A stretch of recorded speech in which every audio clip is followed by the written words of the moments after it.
We एक narcotic raid मारली.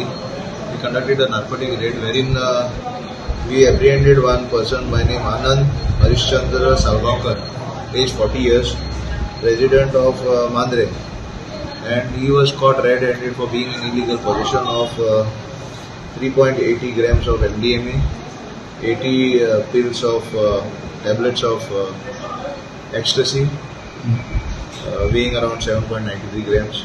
Then around 14 grams of charas and some LSD papers.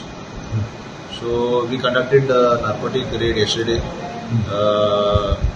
between 12 o'clock to morning 6 o'clock, and we have registered an offence under the provisions of NDPS Act, that is under section 20B2A and 20B of NDPS Act 1985. Now, ASO cost around 2,70,000 in international market. Okay, and this is psychotropic substance.